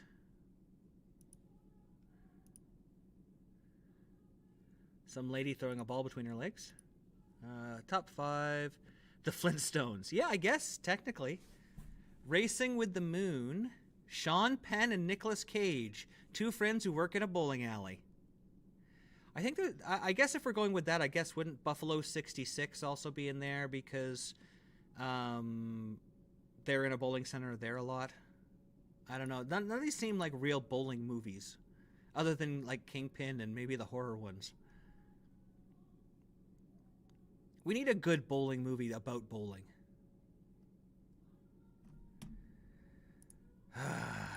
Somebody get me the Netflix money. I'll write something. It can be heartwarming and sweet and star people we don't know or who have never bowled. We'll have lots of cameos by people and then have people in the show who we don't really care about. Sounds like a Netflix classic already. All right, coming back to the title match. Oh, they're showing a young Jason Belmonte. He was so young, he only had a slightly thick beard. Put it on Lifetime or Hallmark. I'm a mean old bowler, but I got a heart of gold, and I'm going to coach those kids to the state championship, and I'm going to learn to love again. At Christmas, so it can be on Hallmark Channel. Oh, it's good to see a bearded brethren. Oh, interesting. It looks like Anthony has moved in and he's gonna throw a UFO in the same place that Belmo was, so we could see a little bit of traffic there. Squid bowling. Wait, is squid bowling a real thing? Oh, it is too. Yes, it is. I forgot. Yes. Squid Game bowling. Yep. Oh my. Oh, another commercial. Come on. So many commercials. At least it's not those testosterone ones. Do you suffer from low T? Are you Frank Thomas or Doug Flutie? Can you act in a stiff manner? Well, then you need low T stuff. Yeah. And your girlfriend will like it too. God's sakes. No, now we're getting Tommy John. At least it's not the... I remember watching the one broadcast on here, and it was... At one point, they had a commercial spot. So they had like 3.5 minutes. And they showed that low T commercial 4 times in 3 minutes. And I was just like... Seriously, guys, like, seriously. Now, if it was Blue Chew, that would have been way better. For all my podcasting fans like 83 Weeks and Something to Wrestle With, Bruce Pritchard. They know all them good Blue Chew commercials. That's what bowling needs. Bowling needs to get sponsored by Keeps and Blue Chew, because they seem to sponsor everybody. All right, so we're going into the championship match. Uninterrupted.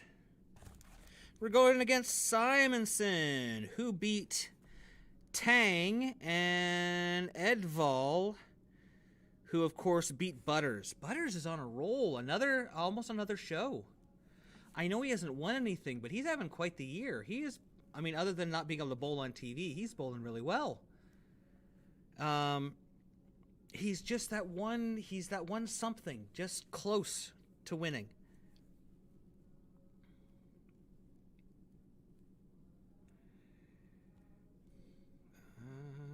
More questions. More questions. We get letters. Jim Parker. Oh, Rev Dominant. Somebody asked about using the collision.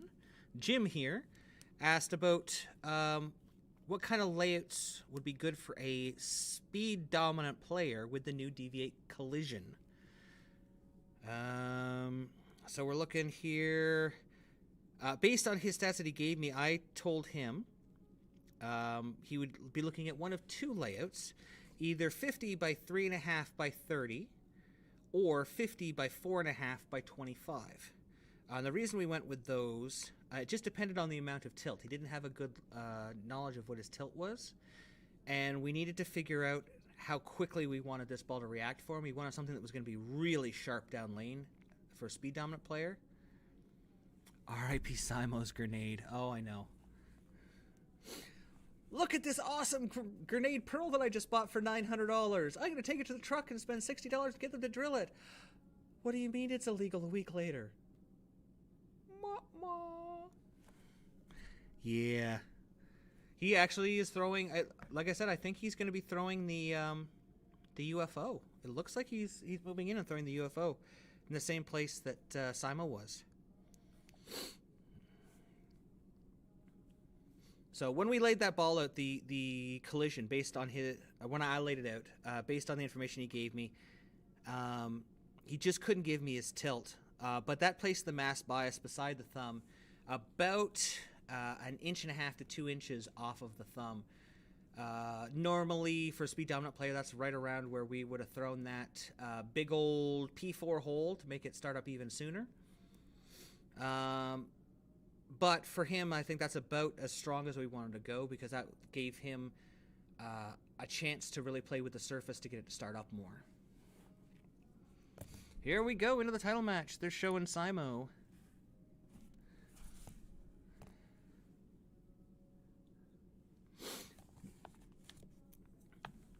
Yes, Simonson's the youngest ever to win a major.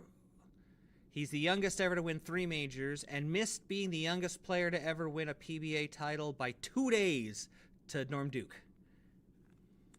He defeated Michael Tang 3-2 and Rasmus Edvall 3-0 in the round of 8. That is a kick-ass name, Rasmus Edvall. That's amazing. Yep, and it's definitely into the UFO.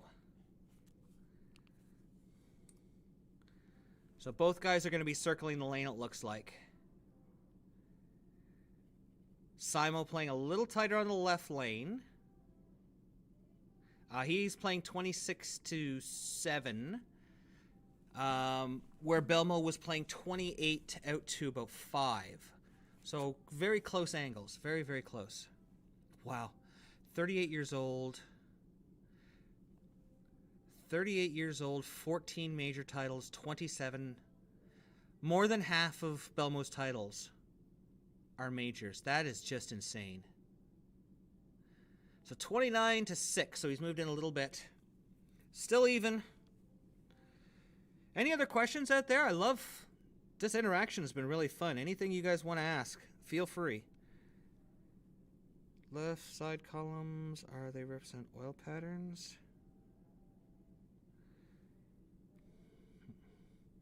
Yes. Yes, so when you're looking at that, at the Arsenal construction short, where the sheet where it says short, medium, long, those are pattern lengths.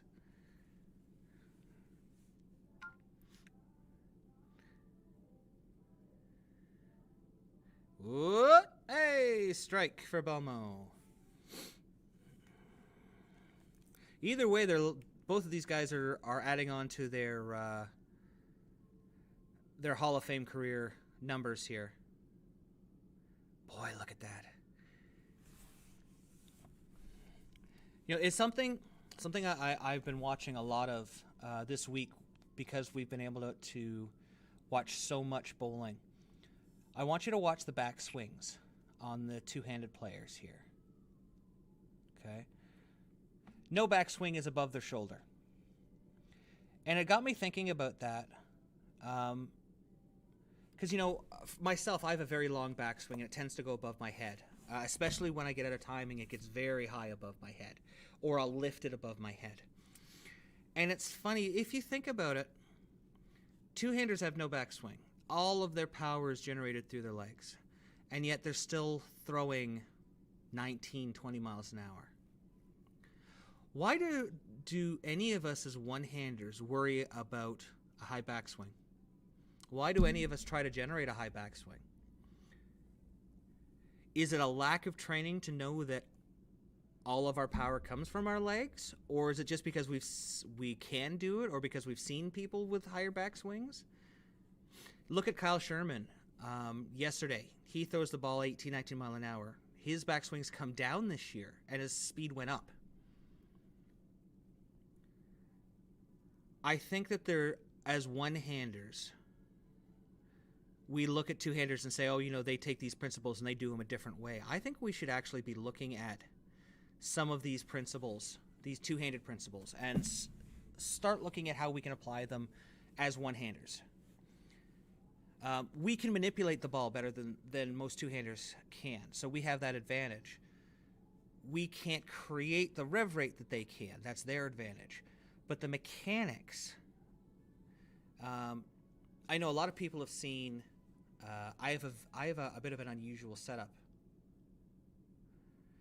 When I set up with my arm above the ball. I'll get my hand on top of the ball like a two-hander. When I was working with two-handers during my silver class in Columbus, at the castle with Ron Hatfield, I started thinking about, we talk about two-handers. They spread that weight out between the two hands, and they use it. That gets it all the way out in their swing, so they always have two hands on it. They're splitting that weight, and it comes down together. They're splitting that weight. And I started trying it as a one-hander because we always talk about getting the weight out there and using our other hand to take that, to spread that weight out and then dropping our arm. I know for me it helped me get much more sensation-wise, like a feeling in my body, to let go because I had both hands crailing it like a two-hander. And it also creates that body position with your arm, your lead shoulder out in front, so you can create that nice T. I'm wondering, because you look. Oh, wow. 410 on a pocket hit, just a little high. Very bad break with the pin carry.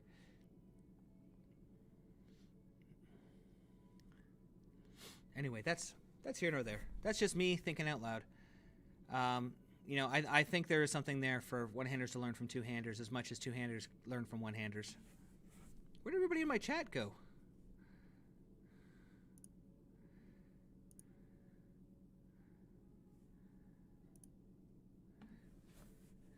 Eight spare open frames so far for Simo. Minus 35.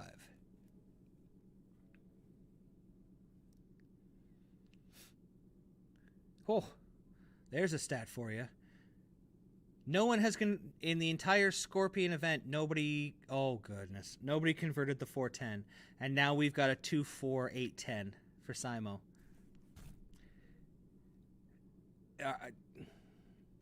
Is it just me, or has it felt like people have handed titles away this week?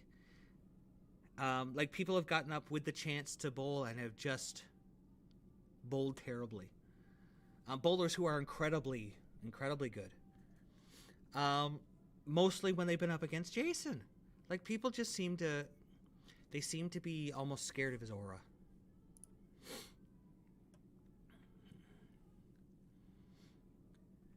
Plus 46 going into the fifth frame.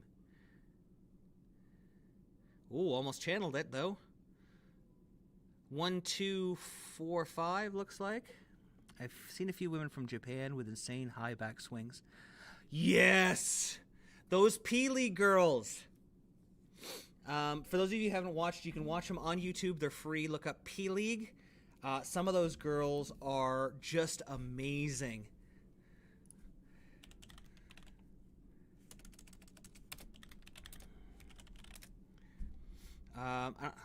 Where are they out of? Hey, it's the Japanese-only bowling. And what's that girl's... Oh, I'm trying to remember her name.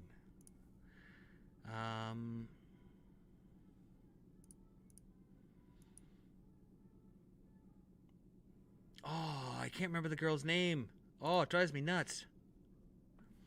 The one who, like, her arms come up together and go through. It's crazy. Bowled with a guy in the youth league. Dude was 100%, pushing it above his head in his backswing. Yeah, I've seen that. Yeah. Nick and I, when we bowled in a tournament called Strike Masters years ago, there was a guy named Mike Harris who was 6'9", and he had a backswing that went straight up. It was literally straight up and down, parallel with his body. And one day we went into an underground house, and he ended up, when he went for his upswing, he hit the scorer with the ball on the way up. Oh, and Belmo goes Brooklyn for a 5-pin. Oh, everybody get their hands up. It's a 5-pin. Belmo's buying.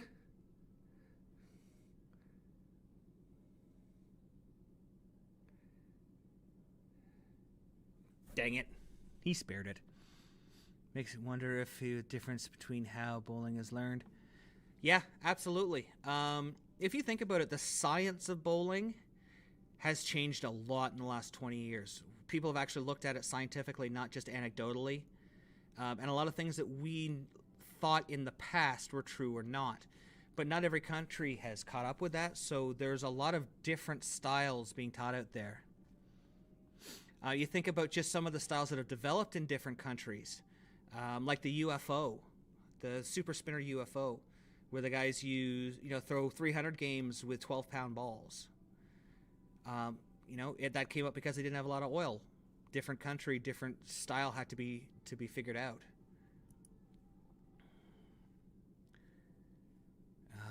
I still can't remember that lady's name with the super high backswing.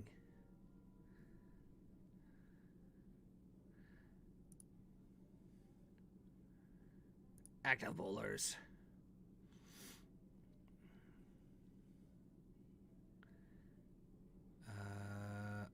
Oh my God, they have catchphrases.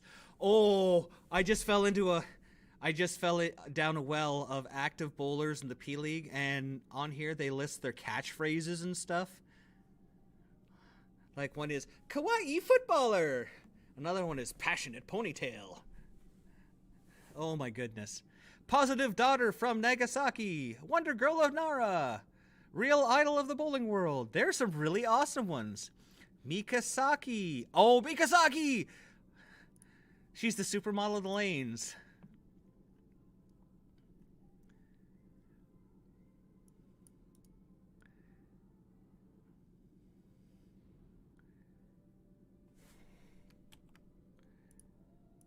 Good Lord. How did that just folds in the 7-10, why not?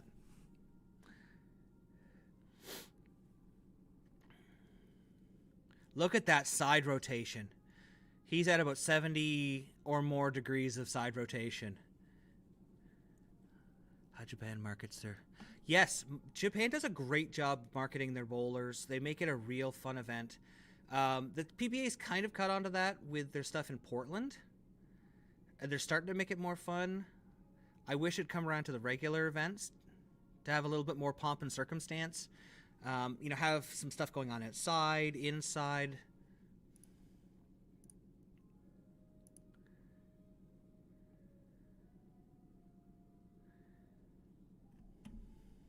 Oh no, my battery!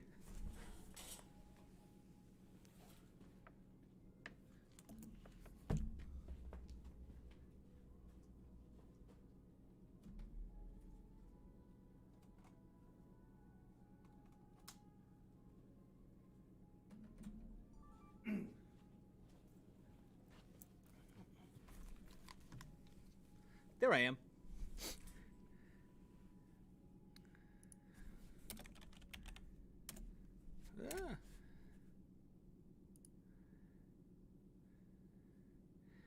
There's another girl who's on the Japanese tour who has like all the costumes and stuff.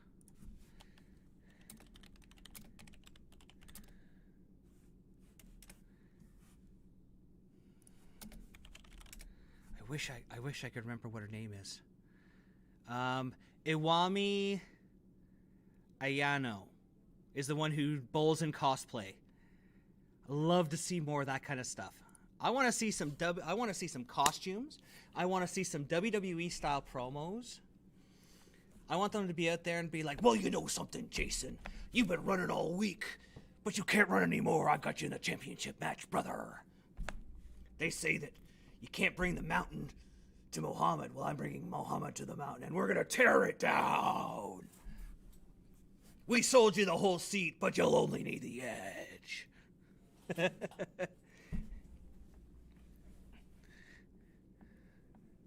Yes, I wish we had the UBA up here in Canada. I've gotten to watch a couple of events, and they look like they have a blast. Wouldn't it be fun to see some UBA versus PBA events? Like, get some of that, some trash talking, and some, like, that's where you can be loud and abrasive. That would be fun. Get PDW down there. Man, I want to see PDW on the UBA. Let him just uncensored. Jason looks like he's pretty much won this match. He's plus 44 going into the 9th frame. Pretty much he just has to stay upright. 28 to the 4 board. Oh, just using every board.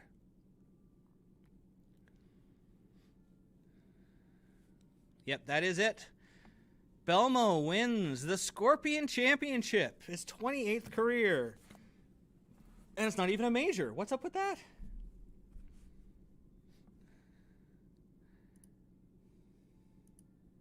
Yeah, the World Series really has been about Jason Belmonte. He has won a ton out here.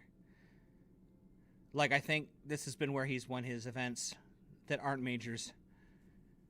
Belmo make 'em fly, that's right. Congratulations, Jason Belmonte. Very well bowled event. He got comfortable and he made some good moves. That move after the second game, really, really smart, the slow wheel. Boy, some motion from him too. You do not see that kind of emotion. The last couple of events from him, you see a lot of emotion from Jason. You can see how much this means to him. Oh yeah, that is his 3rd win this season. I guess he wants to be another player of the year. Good Lord.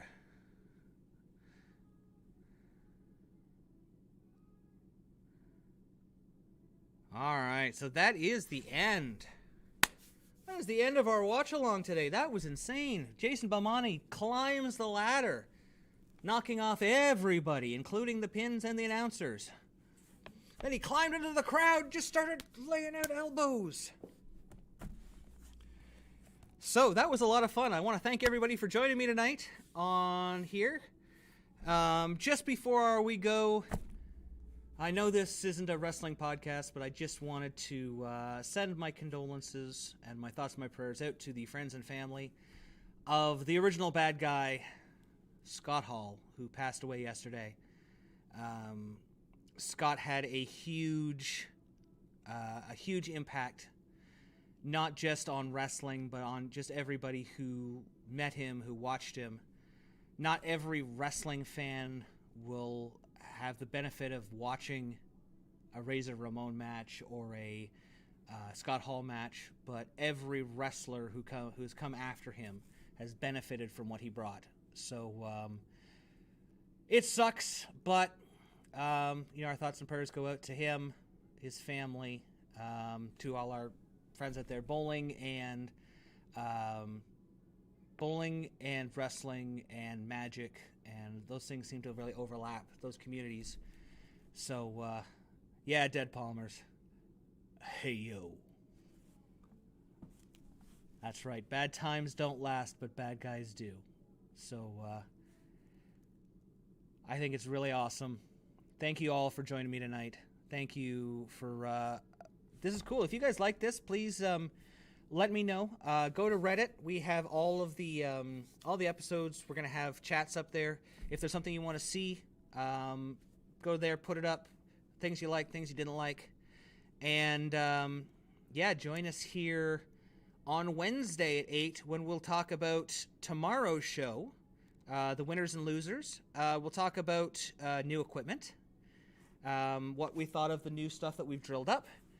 And we can talk some more technical stuff. We can talk some drills. We can talk whatever you want, because the drill room's about you. Just don't forget to follow us here on Twitch. Follow us, like, share, subscribe. Go to YouTube. Make sure that you share and subscribe. Once we get to 40%, we're going to start running some contests. Give away literally, I think we have 20 jerseys to give away. So we got a lot of stuff to give away.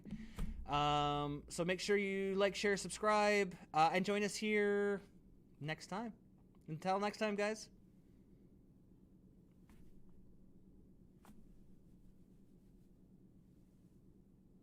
We'll see you laneside. Thanks for watching. Don't forget to like and subscribe and turn on notifications so you never miss a show. So until next time, guys, we'll see you laneside.